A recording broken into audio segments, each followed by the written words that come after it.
If you are a student or a teacher, please feel free to leave a comment, introduce yourself, and if I see you in class, yes, I will exempt you from an assignment. Welcome back to Mr. Richards Teaches. Hashtag let's go learn. All right, we are working with our three basic trig functions: sine, cosine, tangent.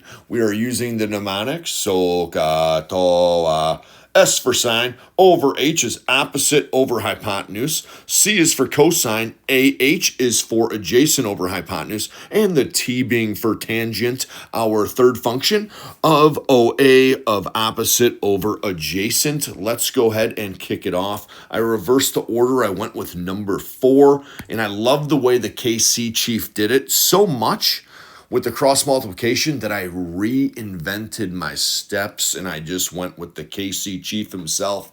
Yes, Kintz cares and he is thy math chief. First thing I'm doing is identifying and labeling. I'm looking for that right angle, which is represented by our square. Opposite of that square will be your hypotenuse. Then I'm looking for the interior angle, which is 21.7. Opposite of that is simply your opposite side. Label the last one A for adjacent. All right, the H has a 17, which is our hypotenuse. The opposite is represented with an X, and the adjacent doesn't have anything. So we're just going to go ahead and get rid of it. We are using the O and the H. Go back up to your tool if needed. All right, go ahead and screenshot that too. But which uses the O and the H? Oh my goodness, it is the sine. And we just simply set it up that way. All right, so I'm going to switch my color here to black. And I'm going to write sine. I'm going to put that angle measurement with it of 21.7. I'm going to drop the equals about mid-range. You guys know why if you had me in class today. We'll figure that out in just a second. But if we know that it goes over H, well, the O, the opposite side, has an X with it. And then we set that over our hypotenuse, which is, yes, 17. Now, we know if we were to set 25 over 1, well, 25 divided by 1 is just simply 25. So if we do sine 21.7 over 1, it's still sine 21.7. From here, we will simply cross multiply. 1 times x giving us x. Bring down your equals. Then we will do sine 21.7 times 17. So I'm going to go ahead and put sine 21.7 in parentheses, the 17 right behind it. I'm going to set up for our answer after we put it into, yes, our handy-dandy calculator. All right, we're just going to type in our parenthesis. We're going to hit sine. Type in your 21. Let me delete that. 21.7. Close parentheses. 17. We go ahead and hit enter. We will round the 10th. All right, so the first number to the right of the decimal will be our 10th, and the 100th tells us whether to keep this 2 the same or round up. Now, in the 100th, which is represented by an 8, if that were from 0 to 4, this 2 would stay the same. If it falls between 5 and 9, that 2 becomes a great job. 3 giving us x equals 6.3. Go ahead and circle your answer. Screenshot that if you need the note. On to the next one. On to the next one. And here we go. I am going to zoom in. I am looking for the right angle. Great job. Yes, opposite of that is our hypotenuse. What am I looking for next? Great call. Inside angle.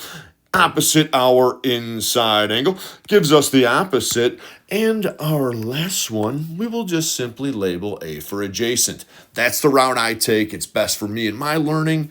Maybe that assists you. If not, go with what you're comfortable with. And here we go. Our adjacent is represented with an X. Our opposite's represented with an 18. Oh my goodness, we're not using the hypotenuse this time.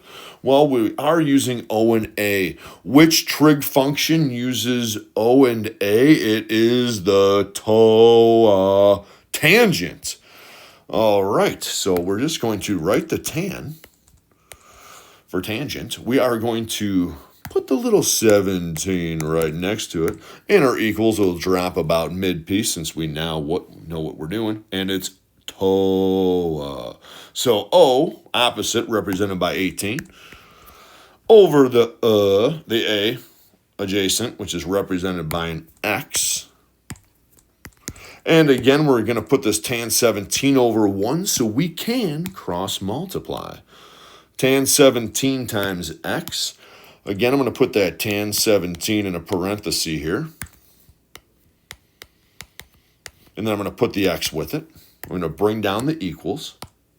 And again, this one will take one added step, but trust me, guys, no big deal. What's 1 times 18? Please do the easy work for me. Thank you. You can legally vote now. You are 18. All right, and tan times 17. Oh my goodness, it's the coefficient of X. But what do we know? Well, we've already solved the equations, no problem. We know that 3x is equal to 3 times x. So we divide, because 3 divided by 3 gives us 1, leaving us just the 1x. So if we do tan 17 times x divided by tan 17, well, we have to do it to the other side too. No big deal. Well, tan 17 divided by tan 17 is simply 1, leaving us our 1x equals 18 over tan 17. And if we pull in our, yes, handy-dandy calculator, all right, we are just going to type in 18 divided by tan for tangent. Go ahead and put in that 17, hit enter.